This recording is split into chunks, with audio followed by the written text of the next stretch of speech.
Let's dive right into this explainer. Today, we're unpacking a massive foundational concept, divine goodness. When we talk about God, goodness is usually the very first word that pops into our heads. But what does that actually mean in a concrete theological sense? Well, we're going to figure that out by looking through the rich, ancient frameworks of two major traditions, Catholicism and Judaism. It's a huge question, right? How did two of the world's oldest and most influential traditions define something as abstract, as all-encompassing as the goodness of God? Because it's not just about doing nice things. It's about the very architecture of reality itself, according to these faiths. So let's break down exactly how each tradition understands and applies this whole idea. Okay, let's start with a shared baseline. Both Catholicism and Judaism absolutely agree that God's goodness is essential. And by essential, I mean goodness isn't just some mood God happens to be in. It's not a choice made depending on the day. It is fundamentally who and what God is. It's literally an inseparable attribute of the divine nature itself. Section 1. The Catholic Perspective.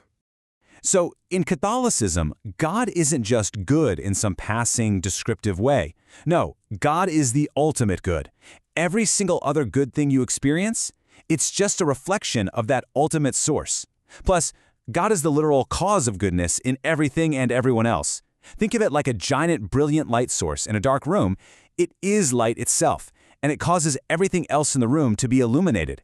That's your core Catholic framework right there. And this brings us right to the Catholic scriptural anchor, the book of Genesis. If you look at the creation narrative, God didn't just throw things together randomly. He looked at his creation and, quote, saw that it was good. It's this incredibly profound validation that the physical universe is an intentional, beautiful outpouring of that ultimate divine goodness. Building on that idea, the entire world inherently reflects God's goodness. But with humanity, well, it's specifically elevated. Humans weren't just seen as good, they were seen as very good. And that is an absolutely crucial distinction. It means that in the Catholic tradition, human beings hold this unique, deeply valued place in the cosmos. We are specifically designed to reflect the ultimate good way more intimately than anything else in creation. Moving on to Section 2. The Jewish Perspective. Now, much like Catholicism, Judaism firmly establishes that all goodness traces straight back to God. But the emphasis here? It heavily focuses on God as the source of all life and the sole creator. In the Jewish tradition, the very act of giving and sustaining life is the absolute unrivaled manifestation of goodness. There's no other source out there. The whole shebang traces back to this singular, life-giving creator. And there's this really fascinating dynamic balance struck in Judaism. God is viewed simultaneously as a judge, upholding justice and moral order, and as a fiercely merciful protector. It's a tension, but it works together perfectly. Goodness in this context is highly active, its righteous governance completely intertwined with a profound protective compassion. So where do we actually see this dynamic play out?